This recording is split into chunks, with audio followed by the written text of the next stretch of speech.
All right, so this is the next Edpuzzle for this week, and I have labeled it 16.1, so most of the material comes from chapter 16. So we're going to be discussing wave interference and superposition, which is going to lead us into standing waves produced on strings and in tubes with sound. And then finally we'll conclude with beats, which is a pretty straightforward idea. So wave interference occurs when more than one wave is at the same position at a particular moment in time. So this idea of these waves either adding or subtracting to create bigger or smaller waves is something called the superposition principle. So this interference pattern where the waves are overlapping or on top of each other cause a new pattern. So the individual waves add up to the total wave essentially. All right, so this is a brief kind of example showing the same kind of idea. So if you imagine there's a wave pulse that looks like this triangle and it's moving to the right at 1 meter per second, and there's a rectangular wave pattern moving to the left on a string going to the left at 1 meter per second. So as time goes by, they're going to get closer to each other. So this would be like 1 second. So this is at time equal to 0 seconds, time equal to 1 second. 2 seconds is over here. So at 2 seconds, they would start to overlap. So this front edge of the rectangular wave would be at 2, and the front part of the triangle would be at 4, and that's what it shows here. So those two pieces would overlap, so they would add together. So basically you would add this triangle on top of this rectangle. So when you add those together, you get this kind of house shape at moment 2. The waves would continue to move through each other, so they wouldn't just stop when they collide or reflect off each other. They would continue to travel through each other, and the pattern would progress throughout the time until they would be separated again, which would be at time equal to 4 seconds. So we're going to use that kind of logic to just approach some questions. So here we have our triangle and our rectangular pattern. They're both too wide. And when they overlap, you want to discuss what's going to happen. So when they're overlapping at 3 seconds, so 3 seconds from this moment, we have to decide where they're at. So at 3 seconds, I would say, okay, so 3 seconds, this point, so if I put this in red, this triangle in red, try to draw a triangle. 3 seconds from now, the front of the triangle would be at 5, the back edge of the triangle would be at 3, and it would have a shape like that. For the rectangle, which I'll draw in black here, that's a little easier to draw for me, it would be over 3 seconds at 1 meter per second, but at 3 to the left. So 1, 2, 3. So the rectangle would be here on top of the triangle. So the red triangle and the black rectangle would produce a pattern, and it's going to look like C here because that's when you add those parts together. So so that kind of logically makes sense, and I think most people do fine with that. Same situation this time though. It is the triangle is actually flipped over, so it's got kind of a negative amplitude, where if we call it above the line positive and below the line negative, so we want to see what happens again. So I'm going to draw them at the moment that they're overlapping. We want at 3 seconds, so 3 seconds moving to the right would put this at 5 again. And the back end would be at 3, and we have a triangle below the line. And then for the rectangle here, we're going to move 3 to the left, so it would be the front edge would be at 3, and the back edge would be at 5. And then you just have to individually add the pieces. So if I add this piece on the rectangle to nothing, or the point here on the triangle, I would get a point above the line. So that's going to look like that. Then if I look at these two, this point and this point, they're equal in size and opposite on sides, so they're going to add to 0. And then back over here, we're at 0, and up here at the top. So this shape here in B is the one that would be produced. So we're not going to do a ton of that. That's just kind of the idea or the logic behind what we're going to discuss next, which is what we're going to produce, which are called standing waves. So with this overlapping or superposition, you when the waves interfere, you can get what's called constructive interference, where the waves add together to get you a bigger one. So they call that reinforcement in this diagram. Or you get destructive interference, where the waves are sort of canceling each other out, and that was in the last example we just did, and that they called that cancellation. So it's just kind of how the waves are oriented make a difference as to how they add together. Are they making something bigger or making something smaller? So the waves on a string one is kind of easier to see. So if this is the wave on a string, when they add together, if the patterns are in the same, like if this is a crest and a crest adding together, positive crest, you're going to get a bigger positive crest. A negative or a trough and a trough, which are both negative, you're going to get a bigger negative trough. So that's that pattern.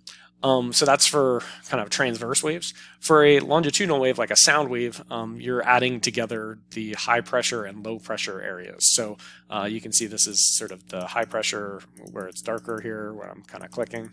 And if we have the same exact wave pattern at the same moment, then the dense parts are put together, and the spread out sections, the rarefactions, are less. They are adding together, so you get deeper, kind of more dramatic, higher amplitude or increased intensity sound waves.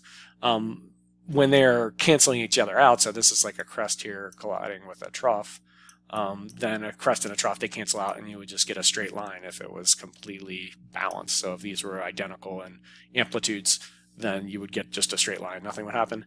For sound waves, the same thing can happen. So if you're putting the high density with the low all the time, then they can cancel each other out, and you could get kind of a destructive wave pattern, or one that has no amplitude. An application of this you might be familiar with are called noise canceling headphones. So if you have noise canceling headphones, the way it works is that headphone, if this is the earpiece of your headphone. So I got my two headphones here. There's like a microphone. If you look at the side, there's a microphone in that headphone. And what it does is a wave pattern goes in. So say this wave pattern goes into your noise canceling headphones. The noise canceling headphone interprets that as a wave signal, and it produces the exact opposite wave signal to cause destructive interference. So you can see this is like a crest up here. That noise canceling headphone is going to put a trough of the same frequency and amplitude, and it would cancel it out. So like you would just keep canceling out this initial wave that's coming in with this new wave that the headphone is producing, and because of that you get a very low amplitude noise. So that's why noise canceling headphones and how noise canceling headphones work, they're based on this principle of superposition.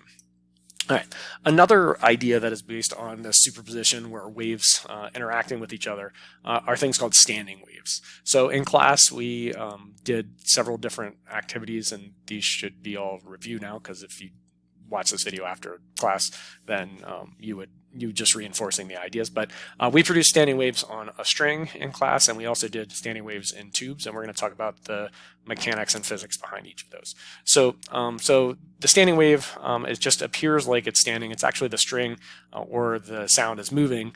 It's not stationary, but it appears that way. That's the way it behaves. Because again, our string, if we move it fast enough, the reflections and the wave I'm sending in, they produce these kind of patterns. So to talk about the pieces of a standing wave, they are called nodes and antinodes. So a node is a region where it's destructive interference and the amplitude is 0. So that's a node. The point where the string is tied is another node. And this, could be a node here as well. So there are 3 nodes in this picture. Antinodes are the regions where they have the maximum amplitude. So that's like where in the middle, it's halfway between a node and another node. It is the highest part and the lowest part. It's kind of the wave pattern. If I describe these as sort of football shapes, it's like the width of the football. That's the antinode. That's where the antinode occurs at. That's where super constructive interference and superposition occurs. So that is kind of the pattern that you'll see. So you get these kind of football shapes, and depending upon the boundaries and what is going on with the type of medium it's in, so is it on a string, is it in a tube, the patterns behave similar to this, and we'll get into different patterns in a second. So for a string, and this is just for a string, so we have different waves for strings and tubes, so we're going to start with strings. For a string, this is the lowest or smallest the first standing wave that gets produced. So it's like this big football shape. For the standing wave, they call them in modes. So the first mode is this one. The second mode is when you have two standing waves, or two of those football shapes produced, and then this one will be three. Okay, so if you imagine this, there's a string that's attached between these points, and we're vibrating it like we did in class, and there's this standing wave that's produced. So the length of the string is in relationship to the wavelength that is on the string. So we'll talk about that in a second too. So same diagram as what we had before, but this time we're going to relate wave length. So when we did a transverse wave before, and that's the type of wave that is on a string, when we drew a transverse wave, we had crests and troughs, right? So if I was drawing this out and this was the wave pattern, and I said, okay, where was one wavelength?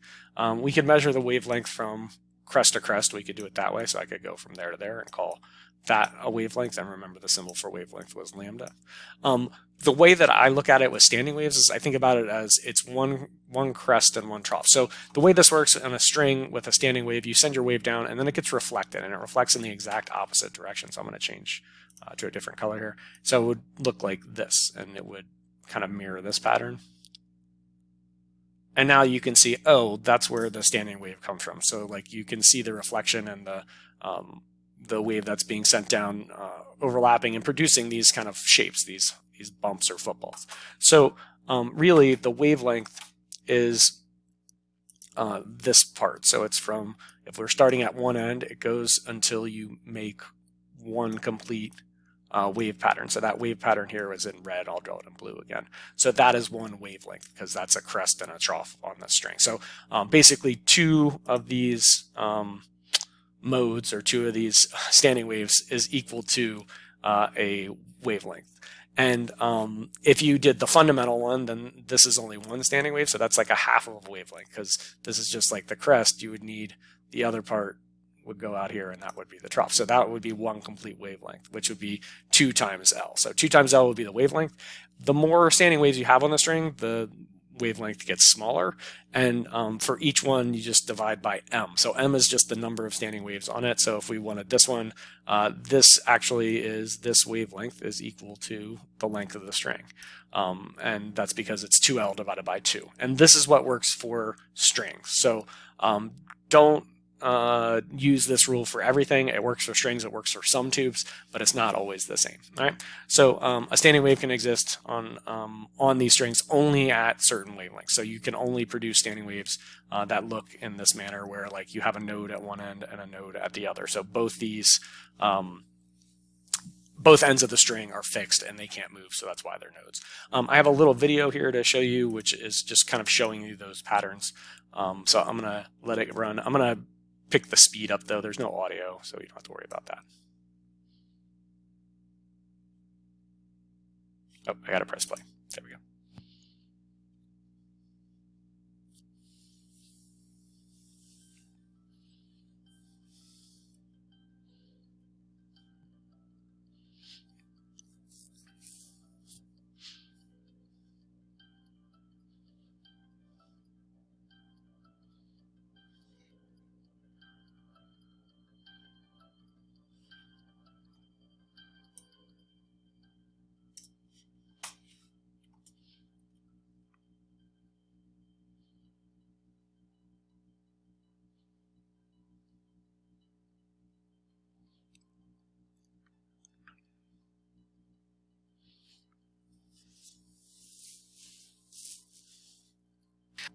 So I accidentally paused, but only certain wave frequencies will produce wave patterns, which means the frequencies and the wavelengths correspond to one another.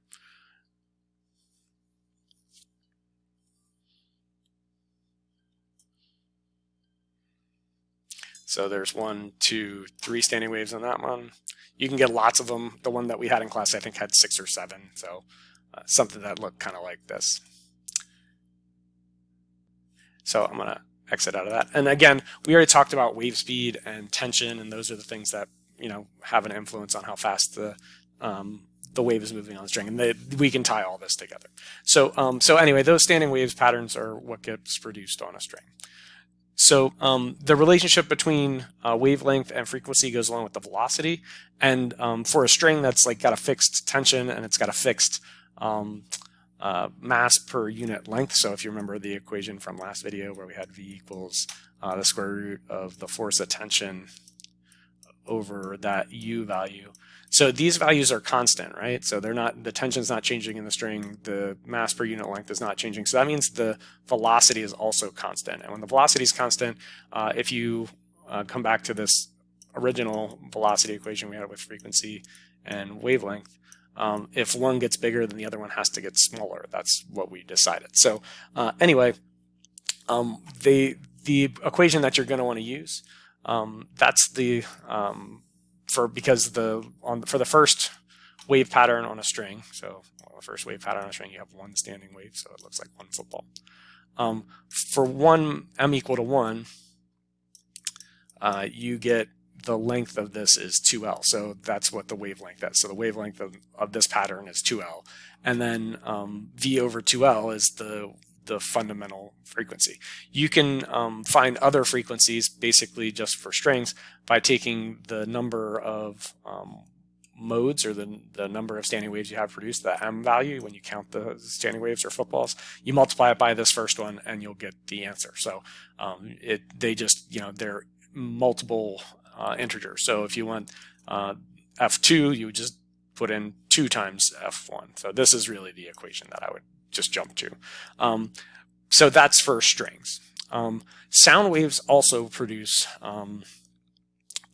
standing waves in tubes. So most musical instruments are based upon this kind of thing. So if you ever played a musical instrument, depending on the type of musical instrument it was, whether it was like a flute or a saxophone or a clarinet or a trumpet or a trombone or whatever it might be, they use this pattern. So the way that the column of air is going to vibrate, resonates, and it produces a note. And you can change usually the length of that tube by opening or closing or pressing keys. So that's what, like your saxophone or flute or whatever it might be, you adjust the length of the tube by changing what keys you have pressed and closed.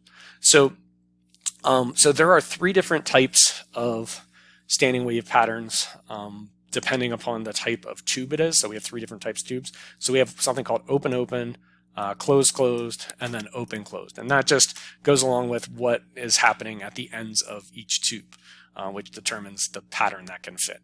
So if it's an open, it has this kind of wave pattern, which is very similar to the string. So this is basically identical to the string. So it looks exactly the same. It follows the same rules. We'll go through those rules in a second.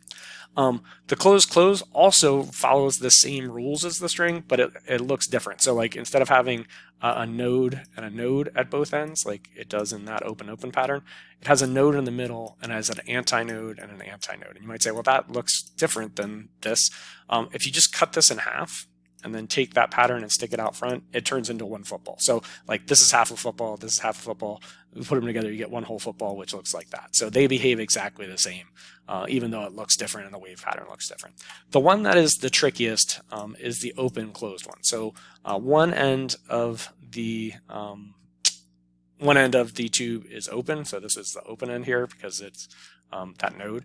And then the antinode is where it's closed. So this wave pattern is not a full wave pattern. So you can see this is one whole football. This is like half of a football, right? So to get a whole football here, it says determine the mode number. Imagine doubling the length of the closed at the closed end, and then count the antinodes. So if you did this and it came back down like that, that would be one complete football.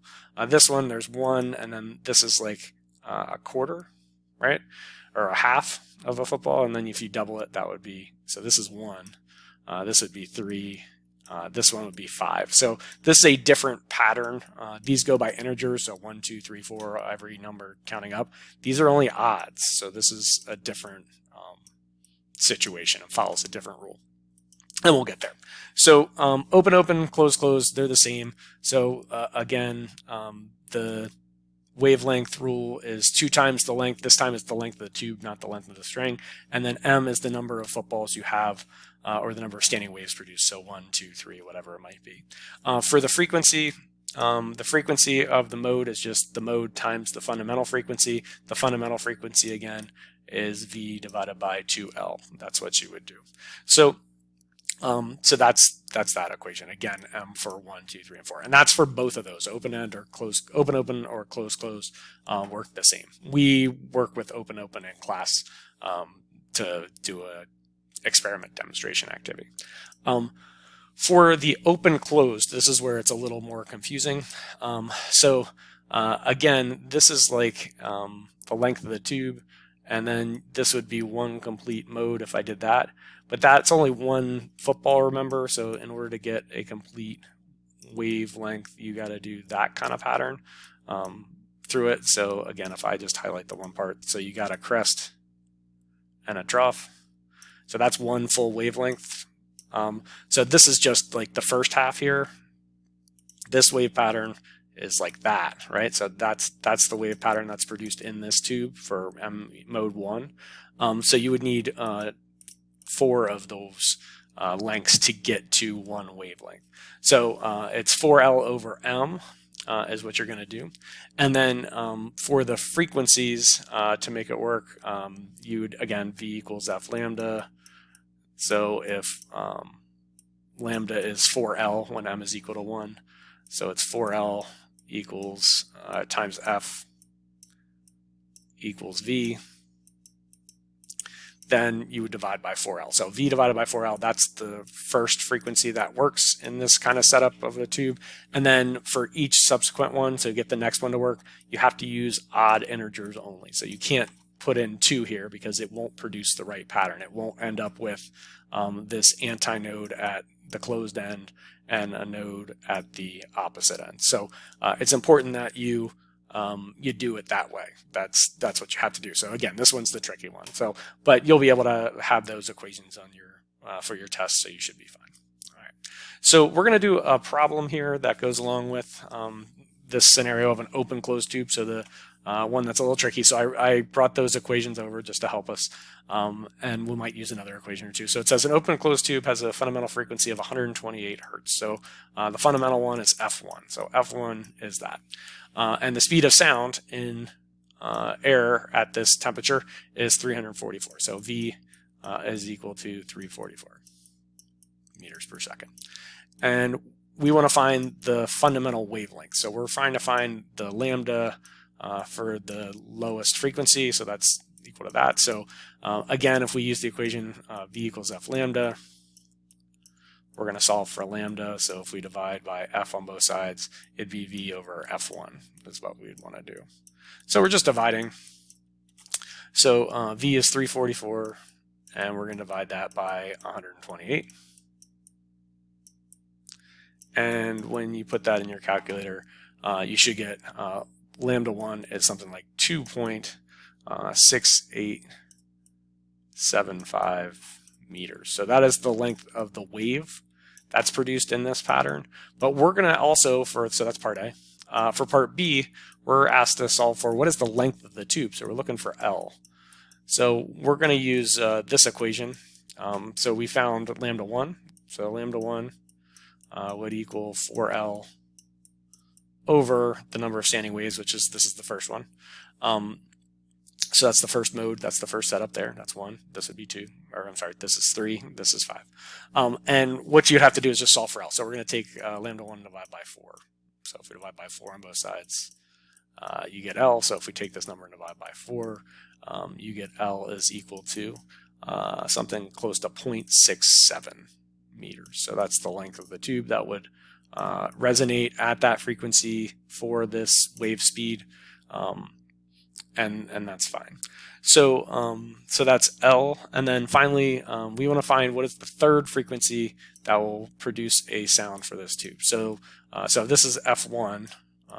This is the next one. So this is F2 or F3. If I'll call it F3 because that's when the mode is equal to 3. But that's the second one that's produced. This would be the third one. So we want to do this equation here.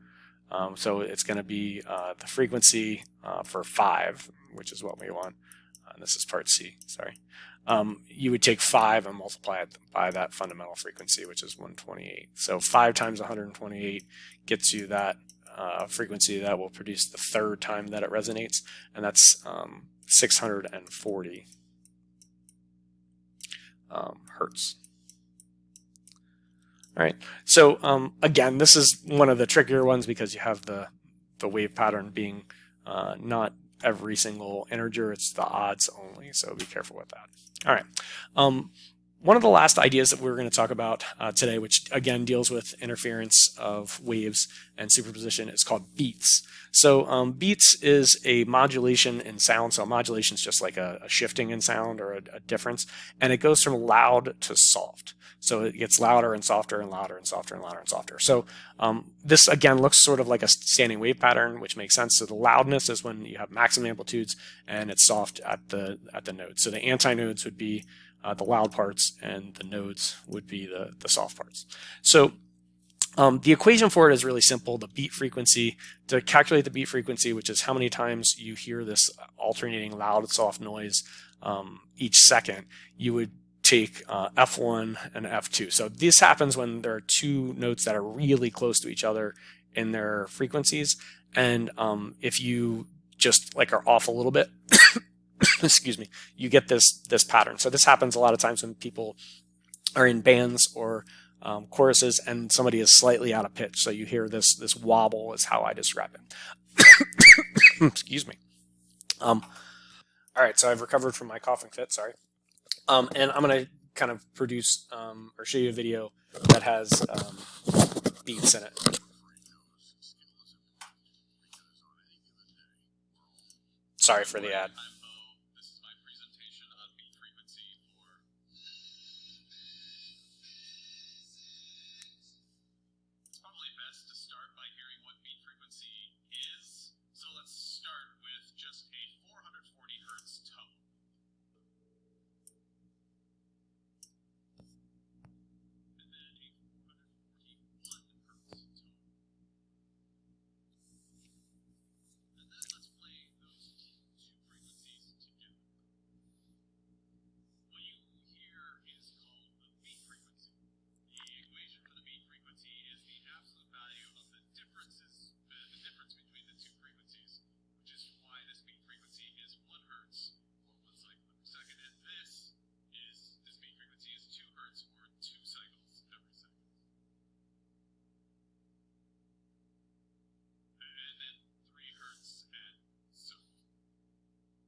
So I recorded that, and I showed you that video because I wanted you to kind of get an authentic, like, oh, that's what a beat sounds like. So you can kind of hear that wobble that I described. So let's get into it. Again, calculating beat frequency is not that difficult. It says two speakers emit sound waves of nearly equal frequency. At a point between the two speakers, the sound varies from loud to soft. How much time elapses between those sounds? So we have a beat frequency of just 1, because if we subtract those and take the absolute value, you get 1. So the frequency is 1. The beat frequency is 1. But you are actually asked to find out how much time. So frequency is measured in hertz, and just to go through this, hertz is cycles per second, or oscillations per second. So if it's 1, that means there's 1 cycle or oscillation every 1 second. So you would hear this loud, soft pattern every second. There's an equation that relates frequency and period. So period is the time for 1 oscillation, and it's just 1 over f. So for this question, you could take the inverse of 1 and still get 1, but that's fine. There's one other question here. This one I thought was interesting, and it ties in with the other video, so I brought it onto this. So it says you hear 2 beats per second, so that's the beat frequency, when 2 sources produce sound, and both are at rest. The beat disappears when source 1, so if this is source 1, is stationary, and when source 2 starts moving towards 1. So the beat disappears if source 2 moves towards you while source 1 remains at the same frequency. So so you're standing here, and they're both producing sound. So this one's producing a sound, and this one's producing a sound. And before, when nothing was moving, the beat frequency was 2, and now this starts moving, and you don't hear the beat frequency anymore. It disappears. So what happened is this frequency was adjusted by the motion, and if you remember that, that's part of the Doppler effect. So basically what we have to decide is what kind of Doppler shift do we have here? Is the frequency getting higher? Is the frequency getting lower from this motion? So this source is 500, so when it moves, you hear 500 on this side. So you're hearing 500 on both sides then. But when it was stationary, you heard a 2 beat frequency. So essentially it's moving towards. So if you're moving towards in a Doppler wave pattern, if there's some relative motion where the observer, which is the person here, and the source is moving closer, then the frequency increases. So if the frequency increased up to 500, and we had a 2 beats per second before that, I would say that it should be 498, because if it was stationary, 498 and 500 gets you 2. When you move closer, this frequency would increase up to the frequency that made it go away. So that's the correct answer here for this last one. All right, so that's the end of this video and mostly what's going on with waves. So hopefully you learned and enjoyed something, and I will see you guys later.